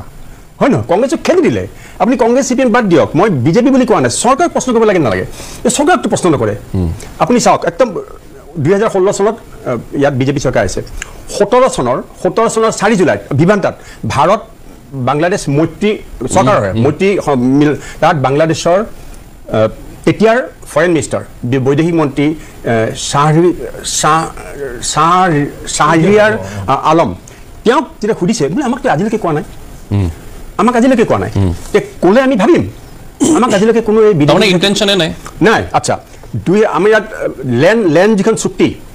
বাংলাদেশৰ লগত সেইখনতো বিৰাট একদম আন্দোলন কৰিলে অসম বন্ধ দিলে প্ৰশান্ত ফুকনৰ তাতে কিবা ধৰ্ণা দিলে দিল্লীত গৈ পেলাই আচ্ছা 2015 চনৰ 7 জুনত গৈ পেলাই আমাৰ প্ৰধানমন্ত্ৰী গৈ পেলাই কি নাম বেগম শেখ হাছিনাৰ লগত চুক্তি কৰিলে তাতোতো নক'লে তাতোতো কোৱা নাই ক'তো ওলোৱা নাই ক'তো কোৱা নাই কৈছে আমাক তেতিয়াওতো কোৱা নাই মানে এই সমস্যাটো সমাধানৰ আচলতে সমাধানৰ কোনো ইচ্ছাই নাই সেই ছ'চিয়েল মিডিয়াত কিছুমান লিখা দিছে যে তেওঁলোকক এইটো কৰে কাম কৰাই অমুক কৰাই তাৰমানে আগতে কি আছিলে আগতে বিহাৰী খেদে আমাৰ অনা অসমীয়া আপুনি এইবিলাক দেখা নাই আমি দেখিছোঁ অনা অসমীয়া বুলি তাৰমানে ৰিক্সাৱালা বিহাৰী পৰিয়াল মানুহ বিহাৰী গাঁৱত কাম কৰা মানুহ বিহাৰী মিস্ত্ৰী বিহাৰী এতিয়া সেইটো মানে তথাকথিত আমাৰ যে মিয়া বুলি কয় বহিৰাগত আইনী এইটো চাবৰ কাৰণে আইনী ৰূপ এটা দিবৰ কাৰণে পিছত বিদেশী হ'ল তাৰমানে সমাধান কৰিব নোখোজে সেইকাৰণে যিহেতু সমাধান মই আপোনাক প্ৰমাণ দিলোঁ সমাধান কৰিব নোখোজে কৰে কি কৰি পেলাই সমাধান কৰিব নোখোজে পেলাই কি হৈছে অৰ্থাৎ এই বস্তুটো তাৰমানে এই বস্তুটোৰে মানে ভোটৰ বাকচটো ভৰে গতিকে ইলেকশ্যন হোৱাৰ লগে লগে মোৰ নাম লিখি লওক মোক এটা ৰেকৰ্ড কৰি লওক মোক ভুল নকওঁ এইটো বাঢ়ি গৈ থাকিব বঢ়াব চেষ্টা কৰি থাকিব মানে এই পৰিৱেশটো বাঢ়িব আৰু মানে পৰিৱেশটো বঢ়াৰ চেষ্টা কৰি থাকিব শ্বুটেড চাইড গৰু মাংস পেলোৱা অমুক পেলোৱা মই কোনে পেলাইছে এইটো কথা কোৱা নাই হা এইটো পৰিৱেশ বঢ়াৰ চেষ্টা কৰি থাকিব এতিয়ালৈকে অসম মানে ৰেইজ কৰিছে আৰু মই নাভাবোঁ যে অসম ইমান উত্তেজিত হ'ব পাৰাটো নাই এতিয়ালৈকে চৰম পৰ্যায়ত কৰা হৈছে পাৰাটো নাই কৰে দুদিন কৰে আকৌ পিছত প্ৰতিবাদ হয় গতিকে অসম মানুহক সেই পিনৰ পৰা আপুনি ধন্যবাদ দিব লাগিব আৰু বাকীবিলাক গোটেই হিতাধিকাৰী কৰি পেলাইছে আচলতে ভালেই কৈছিলে প্ৰেচিডেণ্টে কৈছিলে নেকি যে হিতাধিকাৰী কৰি পেলাইছে মানুহকতো মানে নিজেতো কাম নকৰে বুজিছে নাই আগতে কাম নকৰে এতিয়া কিন্তু অসমৰ মানুহৰ আন এটা দিশ হৈছে আৰু দিল্লীত যাওক ইয়াত যাওক বাংলাৰ পৰা মোক ফোন কৰিছে বোলে কোন বোলে মোক কি কাম কৰে বেয়া ক'ব লাজ পায় বেংগলোৰ হিন্দুস্তান টাইমছৰ ৰেচিনেটৰ বৰা ঠিক তেনেকৈ মোক কৈছে আপুনি ইয়াত কাম কৰিব নেকি ইকনমিক টাইমছত ইয়াত মধ্যপ্ৰদেশৰ তাৰে ৰেচিডেণ্ট মাধুৰী গগৈ নেকি মানে তেওঁলোকেতো তাত তেওঁলোকক নকয় তেনেকৈ দিল্লীত গোটেই মানে এতিয়া আগতে আমি কি আছিল য'তেই যায় তাতে বাঙালী মানুহ বুলি কওঁ এতিয়া য'তেই যায় তেতিয়া ভাল ভাল পজিশ্যনত অসমীয়া মানুহ কাৰণ এতিয়া বাহিৰত অসমীয়া মানুহে চিকিউৰিটি গাৰ্ডৰো কাম কৰে পুলিচ চিফৰো কাম কৰে হয় নহয় গতিকে কথাটো হ'ল এনেকুৱা যে এই বস্তুটো ইলেকশ্যন হোৱাৰ লগে লগে আপুনি ৰেকৰ্ড কৰি ৰাখক ইলেকশ্যন নোহোৱালৈকে এইটো একদম কিন্তু কোনো ধৰণৰ বিদেশী কৰা সেইকাৰণে মই কওঁ যে এখন হোৱাইট পেপাৰ উলিয়াওক কিমান বিদেশী আছে কিমান বিদেশী চিনাক্ত কৰিছে নহয়গৈ কিন্তু আমিতো ক'ব লাগিব ৰাইজেতো ক'ব লাগিব চিনাক্তকৰণ আৰু কিমানক খেদিছে আৰু খেদাৰ কি ব্যৱস্থা লৈছে সেইটো নোকোৱাকৈ তেওঁলোকক ৰাখি পেলাই ধুমধাম উত্তেজিত কৰি বেলত বাকচটো ভৰাব খোজে কথাটো মানে এনেকুৱা নেকি যে মই শেষ কৰিব লাগিব অনুষ্ঠানটো মই গগৈ ডাঙৰীয়া আপোনাৰ ওচৰলৈ আহিছোঁ শেষৰবাৰ বৰ বেছি সময়ো নাপাম কিন্তু যিখিনি কথা কৈছে এটা কথা মই সমৰ্থন কৰিছোঁ দেই সকলো জনজাতিৰ যিটো সমবিকাশ কৰিছে সেইটো সাংঘাতিক সুন্দৰ কথা কৈছে মই মানে নহয় আৰু তেখেতে যিহেতু গোটেই বিষয়সমূহক লৈ গৱেষণাই কৰিছে গগৈ ডাঙৰীয়া এটা কথাটো এনেকুৱা যিখিনি কথা গোস্বামী ডাঙৰীয়াই ক'লে আচলতে একাংশই এই বিদেশীখিনি তথাকথিত বা মই কোট আনকোট কৰিয়ে গৈছোঁ এই বিদেশীখিনিক একাংশই বহাই তেওঁলোকৰ পৰা ভোটখিনি ল'লে আৰু এতিয়া তেওঁলোকক এতিয়া একাংশই খেদাৰ ভয়ত ভোট ল'বলৈ এটা প্ৰচেষ্টা আৰম্ভ হৈছে নেকি ঠিকেই বিদেশী বুলি আমি ঘপকৈ ক'ব নোৱাৰোঁ কাৰণ বিদেশী চিনাক্তকৰণ হোৱাৰ প্ৰক্ৰিয়াটো ভালকৈ কৰা নাই আৰু 71 চনৰ আৰু চনটো নিৰ্ণয় কৰি দিছে 71 চনটো তাৰিখে মতে বিদেশী কোনখিনি নিৰ্ণয় কৰিব লাগিছিলে নিৰ্ণয়টো কৰা নাই আৰু আমাৰ মানুহ কনচিয়াছ নোহোৱা নহয় কনচিয়াছ হয় কিন্তু মানুহেতো কোনোবা এজন মানুহ বহি গ'লে সেইজন মানুহটো মূৰীয়া সৈতে খেদিব নোৱাৰোঁ প্ৰশাসন আছে প্ৰশাসনখন কনচিয়াছ নোহোৱাৰ কাৰণে আমাৰ গণ্ডগোল হৈছে আৰু ঘটনাটো এইবোৰ গাহৰি মাংস পেলোৱা গৰু মাংস পেলোৱা এইবিলাক সাময়িক বস্তু এইবিলাক ৰাজনীতিবিদবিলাকে সাময়িক ধৰণে কাম কৰিব বিচৰাৰ কাৰণে আজি সমাজত বিভ্ৰান্তি কৰিছে আৰু জনজাতিবিলাকক অৰুণাচল মেঘালয়টো বাদেই দিয়ক জনজাতিবিলাকক নেগলেক্ট কৰাৰ কাৰণে অৱহেলিত কৰাৰ কাৰণেও কিছুমান মানে শুদ্ধ হৈ মানে অসমীয়াৰ পৰা ফাটি গৈছে অসমীয়া অসমীয়া মানুহ কোনবোৰ অসমীয়া হ'ব সেইটো চিন্তনীয় বিষয় হৈ পৰিছে গতিকে এনেকুৱা অসমীয়া ভাষাটোৰ অস্তিত্ব আৰু এইটো কথা প্ৰশাসনৰ মানুহে নিজে চিফ মিনিষ্টাৰে নিজে কয় ইমান দিনলৈকে অসমীয়া থাকিব তাৰপিছত নাথাকিব এইটো বৰ ভুল কথা এনেকুৱা কথা কেতিয়াও প্ৰশাসকে ক'ব নাপায় প্ৰশাসনৰ দায়িত্ব প্ৰশাসন কৰি জাতিটো বিকাশ কৰা দেশখন ৰাজ্যখন বিকাশ কৰা আৰু ৰাজ্যখনক যদি তেওঁলোকে হতাশ কৰি দিয়ে 20 বছৰলৈ অসমীয়া থাকিব তাৰপৰা নাথাকিব এইটো কেনেকুৱা কথা হ'ব গতিকে মুছলমান সমস্যা যিটো হৈছে এইটো আহোম যুগত কেনেকৈ আহোমবিলাক সমাপ্ত কৰিছিলে মানে গগৈ ডাঙৰীয়া যিটো কৈ থকা হৈছে এটা ভাষিক আগ্ৰাসন আৰু এটা ধৰ্মীয় আগ্ৰাসন এই দুইটাৰ বিষয়ে আপোনাৰ কিছু মতবিৰোধ আছে হয় হয় মতবিৰোধ নহয় মানে মুছলিমটো আছেই তেওঁ সোমাবলৈ বৰ্ডাৰত খালী কৰি দিছে কোনে আমি নিজে প্ৰশাসনে খালী কৰি দিছোঁ আহি আছে আৰু আমি খেদিব নোৱাৰোঁ তেওঁলোকক চিনাক্তকৰণ নকৰোঁ নিশ্চয় মানে ৰাজনীতিবিলাকে যিয়েই নকৰক কিন্তু আমি এইটো সমস্যা সমাধান ৰাইজে কৰিব নোৱাৰে আন্দোলন কৰি কৰিব নোৱাৰে ৰাজনীতি প্ৰশাসনে কৰিব লাগিব প্ৰশাসনে যদি ভালকৈ নকৰে আমি কেনেকৈ কৰিম নিশ্চয় আৰু এই সাময়িক কথাবিলাক মানে ধৰি ৰাজনীতিবিদবিলাকে সাময়িক ধৰণৰ কথাবোৰ কৈ গৰু মাংস গাহৰি মাংসৰ কথাবোৰ কৈ আছে এইটো খুব বেয়া কথা এই গাহৰি অসম মানুহে চবে খায় গৰু এচামে খায় সেইকাৰণে এইটো কৰিব নাপায় আৰু চাব গ'লেতো শুনক আগতে আহোম যুগত গৰুৱে খাইছিলে মানুহে আহোমবিলাকে গৰু খাইছিলে এতিয়াও গৰু কাটি পূজা কৰে গতিকে পূজা কৰে বুলি গৰু খাবই লাগিব গৰু বেয়া কৰিলে এইবোৰ কথা ক'ব নাপায় সেইকাৰণে আৰু এনেকুৱা জনজাতিবিলাকৰ নিজৰ নিজৰ চিন্তাধাৰা নিজৰ বিকাশ কৰিছেই গতিকে মুছলমানেই হওক বা খিলঞ্জীয়া হওক এই সংঘাতটো থাকিবই খিলঞ্জীয়াবিলাকৰ অস্তিত্ব বিপন্ন হৈছে সেইকাৰণে এইটো সুৰক্ষা কৰিবলৈ যত্ন কৰিব লাগে ৰাজনীতিবিদবিলাকে ঠিকে আছে মই ধন্যবাদ জ্ঞাপন কৰিছোঁ আৰু অসমৰ বুদ্ধিজীৱীবিলাকেও বহুত ভুল কৰে এইটো কথা চিন্তা কৰিব লাগে অলপ হয় মই ধন্যবাদ জ্ঞাপন কৰিছোঁ আপুনি খুব সুন্দৰকৈ কৈছে আৰু মই ভৱিষ্যতে আকৌ আপোনাক লগ পাম অনুষ্ঠানৰ জৰিয়তে মই শেষত মই শৰ্মা ডাঙৰীয়া বৰ বেছি সময় নাই 2 মিনিট সময় আছে আপুনি কি ক'ব আমি আচলতে শান্তিত থাকিব বিচাৰোঁ একেবাৰে বহুত ডাঙৰ ঘটনা বা আমাৰ পেনেলিষ্টসকলে আলফাকে ধৰি বহুত কথাই ক'লে কিন্তু আমি নিজৰ হাতৰ কোঠাৰ ভৰিত মাৰিছোঁ কোনো ক্ষেত্ৰত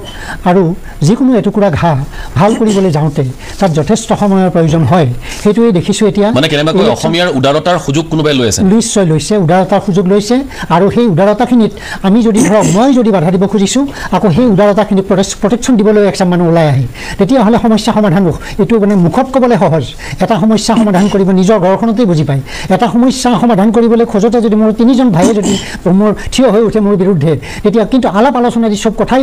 আলাপ আলোচনাটো হ'ব লাগিব আন্তৰিকতাপূৰ্ণ এইখিনিকেই মোৰ এটা ধাৰণা যে আমাৰ কিবা এটা আমি হতাশ নহয় নিৰাশাত নভোগো আমি কিন্তু এটা যে আমি এটা কিবাৰ ওপৰত বহি আছো সন্দেহজনক কিবা এটাৰ ওপৰত বহি আছো এইটো কিন্তু মনে ধৰে আৰু স্বাভাৱিকতে শান্তি বিচৰা মানুহৰ মনত বৰ্তমান সেই শান্তিটো তেওঁলোকে পাবনে বা পাইছেনে তেওঁলোকে এইটো মোৰ নিচিনা মানুহৰ কাৰণে এটা দুৰ্বোধ্য বিষয় এটা হৈ পৰিছে নিশ্চয় মই ধন্যবাদ জ্ঞাপন কৰিছোঁ আটাইকেইগৰাকী অতিথিক মই আৰু যাব নোৱাৰিম কিন্তু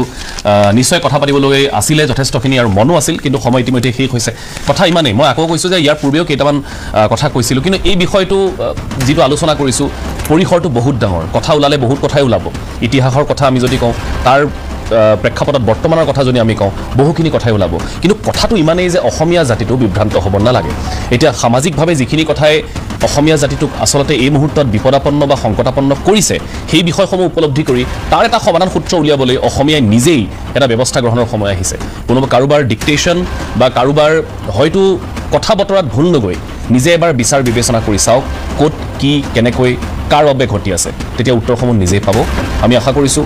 এই যিহেতু নিৰ্বাচনৰ সময় গোস্বামী ডাঙৰীয়াই কোৱাৰ নিচিনা গতিকে এই ধৰণৰ কথা বতৰা বাঢ়িব এতিয়া এই কথা বতৰাবিলাক ভালৰ কাৰণে হৈ আছে নে বেয়াৰ কাৰণে হৈ আছে সেইখিনি নিশ্চয় আপোনালোকে বিচাৰ কৰিব পাৰিব ধন্যবাদ